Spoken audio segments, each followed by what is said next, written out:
আসসালামু আলাইকুম রহমতুল্লাহি ওয়া বারাকাতুহু। আজকে আপনাদের সামনে আরেকটি নতুন ভিডিও নিয়ে আসলাম। আজকের ভিডিওটি হলো আকিব ইসলামিক টিভি চ্যানেলের একটি নতুন ভিডিও। তো ভিডিওটি আমার কাছে অনেক ভালো লেগেছে, আশা করি আপনাদের কাছে অনেক ভালো লাগবে। চলুন তাহলে বেশি কথা না বলে ভিডিওটি শুরু করা যাক। স্যার আসসালামু আলাইকুম। ওয়ালাইকুম আসসালাম। স্যার আপনাদের এই বীমা কোম্পানির কথা খুব শুনেছি, আমার কলিগরা বলা বলি করে, তাই একটা বীমা খুলতে আসলাম স্যার। আপনি খুব দারুণ সিদ্ধান্ত নিয়েছেন। এখনকার মানুষ তো বোকা, যাই করে তাই ব্যয় করে। শোনেন ভাই, ধরেন আপনার একটা অ্যাক্সিডেন্ট হলো, তখন আপনার পরিবারকে কে দেখবে? আর যদি আপনি একটা বীমা ওপেন করে রাখেন, ভবিষ্যতে আপনার পরিবার ছেলেমেয়ের জন্য অনেক কাজে আসবে। হ্যাঁ, জি স্যার, জি স্যার, সেই জন্যই করতে আসলাম। ও আচ্ছা, আপনি কত বছর মেয়াদি বীমা করতে যাচ্ছেন? স্যার একটু কতদিন মেয়াদি আছে স্যার? আমাদের এখানে 3 বছর, 5 বছর আর 10 বছর। আপনি কোনটা করবেন? স্যার 7 বছর চাচ্ছিলাম স্যার। 7 বছরেরটা করবেন কেন? 10 বছরেরটা করেন। 10 বছর মেয়াদি যেটা করবেন ওটাই আপনি প্রফিট পাবেন বেশি। ও তাহলে 10 বছরেরটাই দেন স্যার। ও আচ্ছা, আপনি কাগজপত্র জমা দিয়েছেন? জি স্যার, ওই পাশে স্যারের কাছে কাগজপাতি সব জমা দিয়েছি, ছবিও জমা দিয়েছি স্যার। স্যার ওনারা বললো এই টাকাটা আপনি একটু রাখেন। ভাই থামেন ভাই, আপনার কাছে অনুরোধ, এই বীমা কোম্পানিতে টাকা জমা দিবেন না। কিন্তু কেন? এই আপনি কে?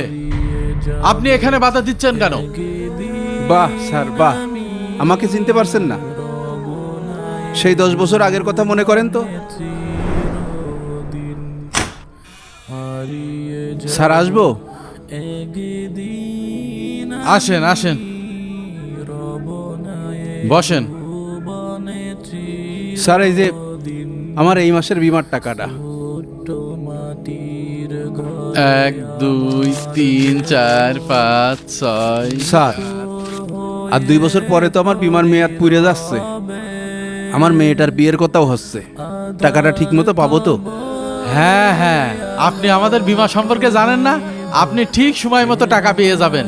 জি স্যার, সময় মতো পালেই ভালো হয়। মেয়েটাও বড় হচ্ছে তো, বিয়ে দিতে হবে। আরে শোনেন, মানুষ আমাদের কাছে বীমা করতে আসেই তো এসব সুবিধার জন্য। আপনার মেয়ের বিয়ে, আল্লাহ না করুক আপনার হঠাৎ একটা দুর্ঘটনা ঘটলো, কে আপনাকে চিকিৎসা করাবে? কিন্তু আপনি দেখেন, আমার এই বীমা কোম্পানি আপনার জীবনের ক্ষয়ক্ষতির সম্পূর্ণ দায়িত্ব গ্রহণ করবে।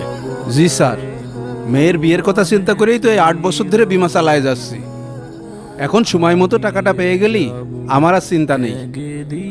আসি স্যার। মুস্তাক ভাই। জি ভাই। এই পাশে সেরকম একটা তাক বানাইছো না, এই পাশেও সেরকম একটা তাক বানাবো।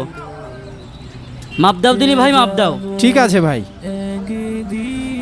হ্যাঁ, ওই বন্ধ হলেই হবে না। এই মাহমুদ ভাই, দাঁড়াও দাঁড়াও দাঁড়াও, এত তাড়াহুড়ো করে কনে যাচ্ছ? দোকানটা নিলাম, কিরাম হয়েছো কও? ফাইন হয়েছে। আরে দাঁড়াও দাঁড়াও, যাচ্ছ কনে? আর ভাই বইলো না, আমার একটা বীমা আছে, বীমা অফিসে টাকাটা জমা দিয়ে কাজে যেতে হবে। ভাই আর যাই করেন বিমা করেন না ভাই। আরে তোমরা তো হিসেব কিতাব বোঝো না, যা আয় করো তাই খরচ করো। সঞ্চয় কিছু আছে? এখন একটা বিপদ হলে কে দেখবে?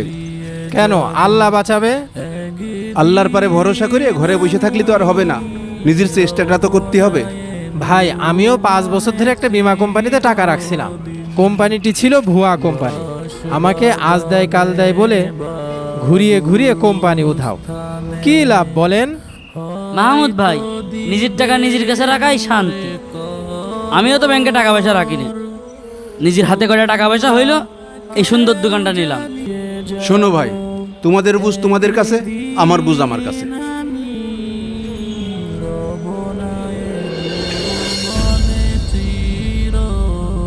স্যার আমার 10 দিন পরে আসতে বলছিলেন, আমার অ্যাকাউন্টটা কি চেক করেছেন?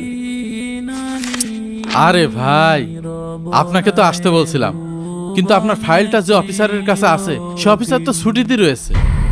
আপনি এক কাজ করেন, আগামী মাসে আসেন। এইটা কিরাম কথা হইল? বীমার মেয়াদ শেষ হয়ে গেল, আপনি বললেন প্রথম মাসে দেওয়া যাবে না, পরের মাসে আসেন। পরের মাসে আসলাম, আপনি বলছেন 10 দিন পরে আসেন। আজ 10 দিন পরে আসলাম, এখন বলছেন আবার সামনের মাসে। আরে ভাই আপনি বুঝছেন না কেন? আপনার ফাইলটা যে অফিসারের কাছে আছে সে এখন নাই অফিসে, সে ছুটিতে রয়েছে। ভাই 10টা বছর ধরে টাকাটা জমাইছি, অনেক কষ্ট করে ভাই। এখন কাজের সময় যদি টাকাটা না পাই তাহলে আমার লাভ কি হলো? আমার টাকাটা দেন। আপনি বিষয়টা বোঝেন, এখন আপনাকে টাকা দেওয়া সম্ভব না। ভাই সামনে আমার মেয়ের বিয়ে, আমার টাকাটা খুবই দরকার। আমার টাকা আমার দেবেন, সমস্যা কোথায়? ওই অফিসার আসুক, আপনার টাকা আপনি পাবেন। এখন যান তো, এই যান, আপনি যান, দূর যান তো। যাচ্ছি, তবে সামনের দিন টাকাটা রেডি রেখেন। আসেন ভাই আসেন, আপনার কথাই ভাবছিলাম। বসেন, আপনার চেক রেডি হয়ে গেছে, এই নেন। স্যার, আজকে চেকটা দিয়ে আপনি যে কি বড় উপকার করলেন। আসি স্যার। আসেন। আল্লাহ। ভাই আপনি জানেন না, 10টা বছর ধরে গায়ের ঘাম পানি করে এই জায়গায় নিয়মিত টাকা জমা দিয়ে গেছি। এই লোক আমাকে ঠকিয়েছে। এই ভাই, এই কিসব উল্টোপাল্টা কথা বলছেন? আপনাকে আমরা কিভাবে ঠকাইছি? কিভাবে ঠকালেন মানে? আমি আপনাদের কোম্পানিকে বিশ্বাস করে আমি টাকা জমা দিয়েছি, যাতে বিপদের সময় টাকাটা আমার কাজে আসে। কিছুদিন পরে আমার মেয়ের বিয়ে, এখন এই বিপদের ভিতরে আপনি আমাকে নতুন করে বিপদে ফেলেছেন। শোনেন, কোনো উল্টাপাল্টা কথা বলবেন না। আপনাকে আমরা কি বিপদে ফেলেছি? আপনার কি আমাদের কোম্পানির সুনাম সম্পর্কে কোনো ধারণা আছে? আপনি আমার নতুন গ্রাহকের সামনে কি আবল তাবল কথা বলছেন? আমি কিন্তু আপনার বিরুদ্ধে আইনি ব্যবস্থা নেব। আপনি কি আইনের ব্যবস্থা নেবেন? আইনি ব্যবস্থা তো আমি নেব। 3 মাস ঘুরানোর পরে একটা চেক দিয়েছেন, ভুয়া চেক। ভুয়া? কই দেখি। এই দেখেন, হ্যাঁ একটা চেক দিয়েছে, অ্যাকাউন্টে কোনো টাকা নেই। ভাই, আপনি সঠিক সময় এসে একটা বড় বিপদের হাত থেকে আমাকে বাঁচাই দিয়েছেন।